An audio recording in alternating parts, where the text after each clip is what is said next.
যোৱাদলবাসীৰ কাৰণে বহুত ভাল খবৰ যিহেতু এতিয়া সিজন হয় গৰম সিজন আৰু গৰমত সবে খানা চানা বনাবলৈ বেয়া পায় তাৰ কাৰণে আজি মই আহিছো এনেকুৱা এটা জেগা এনেকুৱা এটা ৰেষ্টুৰেণ্ট বলক ভিতৰলৈ এই গাইজ আজি আপোনালোকৰ মাজলৈ ধুনীয়া এটা ঠাইলৈ মই আহিছো যি ঠাই হৈছে যে দেৱাল ৰোড আপোনাৰ যোৰহাটত এটা ৰেষ্টুৰেণ্ট আহিছে কেলেনো আহিছো ইয়াৰ কাৰণ আছে যেহেতু কাৰণ কি কম আৰু এতিয়া আছে গৰম সিজন আহি গ'ল গৰম সিজন এতিয়া বহুত দিগদাৰ খানা চানা বনাবলৈ আৰু যিয়ে আজিকালি দিনকাল আহিছে ঘৰতো খানা বনাবলৈ বহুত দিগদাৰ যিহেতু গৰমৰ প্ৰতি লক্ষ্য ৰাখি আপোনালোকক যে এটা ধুনীয়া এটা ৰেষ্টুৰেণ্টলৈ আহিছোঁ মই এই ৰেষ্টুৰেণ্ট হৈছে আপোনাৰ বেম্বোচা গ্ৰিল অফ পাঞ্জাৱৰ ছেকেণ্ড ব্ৰাঞ্চ বেম্বোচা আৰু এইটো কাৰণে লৈ আনিলোঁ কি আমাৰ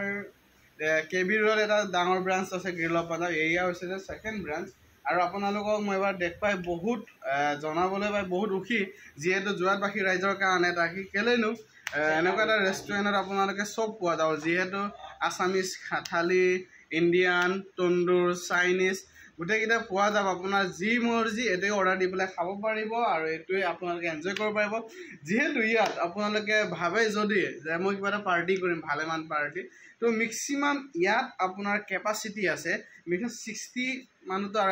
মানে 60 তো আৰামছে হৈ যাব মানুহ ইয়াত কেপাচিটি যদি আৰু তাৰ লগত কিবা আপোনালোকৰ যদি বাৰ্থডে চাৰ্থডে আছে ধুনীয়া বেহতৰীন আপোনালোকৰ ডেকোৰেশ্যন এবাৰ চাওক ডেকোৰেশ্যন কৰি ধুনীয়াকৈ কৰা আছে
ডেকোৰেশ্যন কৰি ধুনীয়াকৈ কৰা আছে